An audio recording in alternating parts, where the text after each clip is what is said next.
他是全世界做过坏事最多的人，把盲人领到跑步机上，告诉他一直走就到家了，骗路人吃降压药可以摸高压线，直接集齐赛博七宗罪。我是罪人孙笑川，我有罪。据说三国杀就是他开发的，他就是代代大师兄孙笑川。希望看到这个视频的朋友赚大钱吧，然后把所有的晦气都去掉吧。儒雅随和孙笑川，上古撞断不周山，打开山海关，放清军入关。如果你想总结他做过的坏事，那要从盘古开天辟地说起，记录下来比永乐大典都厚。哦，对了，永乐大典也是他弄丢的。有人说他坏事做尽，也有人说他是全网背锅第一人。那么你真的看懂孙笑川了吗？视频开始前先叠个甲：1. 我不玩贴吧；2. 我不认识孙笑川；3.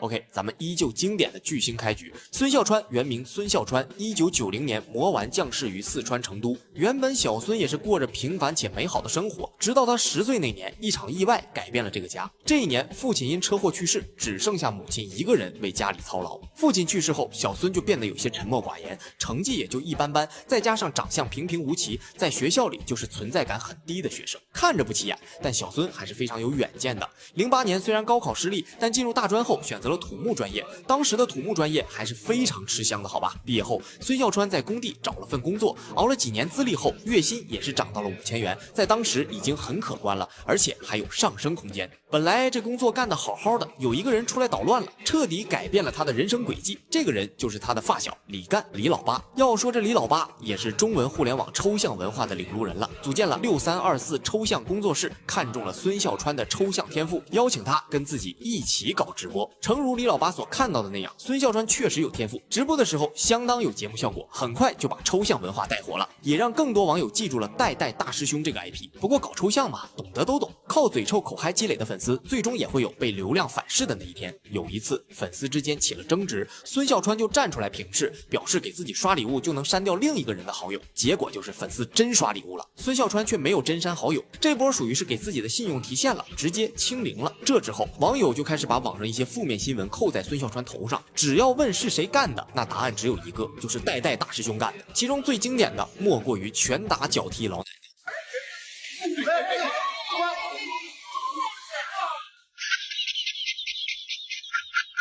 这件事在当年传得挺火的，看到他对老人下手，让不少人深恶痛绝。不过这里我替孙笑川澄清一下，其实是老奶奶想要看孙笑川的鞋码，而他则是一脚告诉了他。后来6324被封禁，孙笑川惨遭降薪。作为抽象工作室唯一希望的孙笑川却拿不到多少钱，脸上的笑容也消失了，天天一副苦大仇深的样子打卡上班，最终决定单飞。这个时期抽象文化已经越来越火了，孙笑川也有了不小的知名度，本以为自己单飞之后能过上好日子了，结果在直播的时候遇到好心人下套，用一首藏头诗直接爆破了他的直播间。被封禁后，孙笑川转战国外平台，由于网友打赏不方便，小孙圈不到米，只能对着镜头干着急。后来他灵机一动，直接把收款码贴在直播间，如此简单粗暴的圈米方式还是很少见的。热心肠的粉丝们也是直接举报，最终封掉了他的收款码。打火机也没了，赔钱，号也封了，扣了700多。拮据时只能靠奶奶度日。我也没钱，这次我都是偷奶奶的养老金。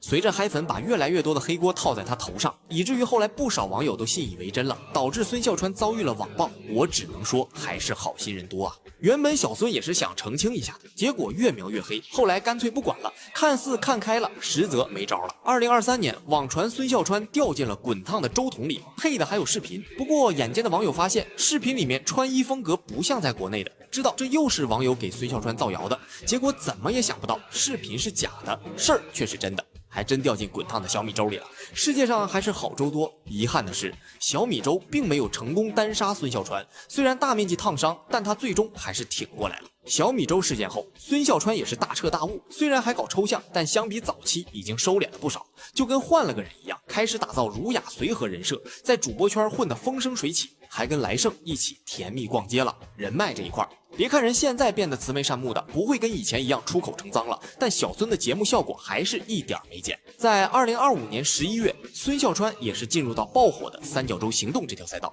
搞起了暗测俱乐部。小孙这人最精了，暗测不给钱，说自己是探店博主，让打手带自己得吃。咱就是说，这个暗测真的有用吗？